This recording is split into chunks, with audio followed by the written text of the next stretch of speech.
सरगुजा जिले के उदयपुर क्षेत्र में प्रस्तावित केते एक्सटेंशन कोल माइंस को लेकर अब विरोध तेज होने लगा है।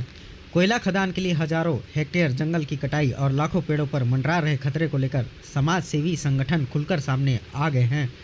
अंबिकापुर में विभिन्न संगठनों ने प्रदर्शन कर आरोप लगाया कि माइंस परियोजना के लिए 1742 हेक्टेयर घने जंगल को उजाड़ा जाएगा, जहां करीब 94,000 बड़े पेड़ों की कटाई प्रस्तावित है।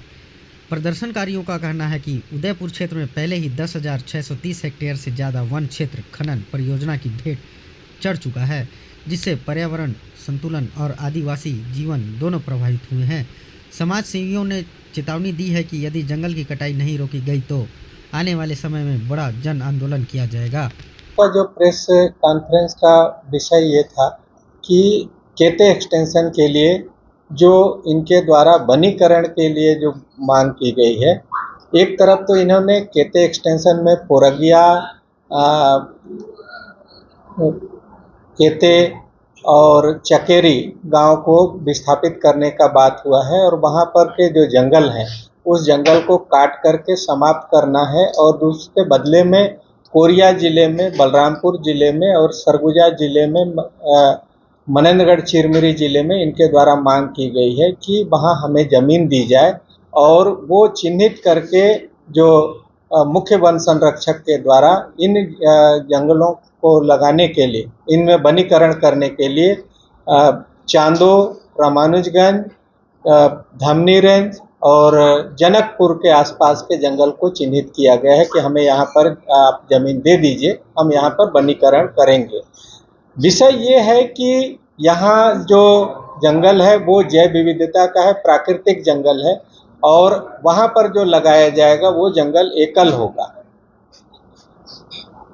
ये है इसकी आपत्ति हम लोगों ने केंद्रीय वन संरक्षण जो दिल्ली का जो है वहाँ हमने आपत्ति दर्ज करा है, इसके लिए हमने प्रेस वार्ता किया था। कृत्रिम जंगल जो होगा, हमने बोला ना कि ये जैव विविधता का है और ये हाथी का कॉरिडोर है। ये सारे दस्तावेज जो मुख्य वन संरक्षक ने लिखा है कि यहाँ पेंगोलिन, यहाँ पर भालू, यहाँ पर हाथी, यहाँ पर बारहसिंगा जो पाए जाते हैं, ये जंगल है। एक तरफ तो मुख्य वन संरक्षक बोल रहे हैं कि ये जंगल उनके रिहायशी इलाका है जंगली जानवर का, दूसरी तरफ आप इसको काटने की अनुमति भी दे रहे हैं। ये दोनों काम एक साथ नहीं हो सकता ना।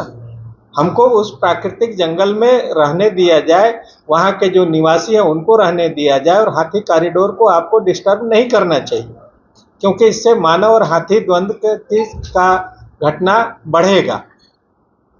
कितना नुकसान होगा इस पूरी जी? पूरा नुकसान कितना होगा इसका आंकलन तो किया नहीं जा सकता। ये पीढ़ियों का नुकसान हो जाएगा इस जंगल के कटने से, क्योंकि ये जो जंगल उजड़ेगा दोबारा यहाँ पर ये नहीं आ सकता। ये प्राकृतिक जंगल है, यहाँ के जीव जंतु, यहाँ का जो रिहायशी इलाका है वो पुनः वापस नहीं हो सकता है। कितना नुकसान का सवाल नहीं है, सवाल ये है कि ये हमेशा के लिए इस दुनिया से समाप्त हो जाएगा। आगे क्या रणनीति रहेगी आप लोगों की संघर्ष? हम लोग का संघर्ष का जन जागरूकता लाना है, शहर के लोगों को जागरूक करना है, अंबिकापुर के लोगों को और आसपास के सारे लोगों को जागरूक करके इस आंदोलन को हम लोग उग्र रूप से लेके जाएंगे।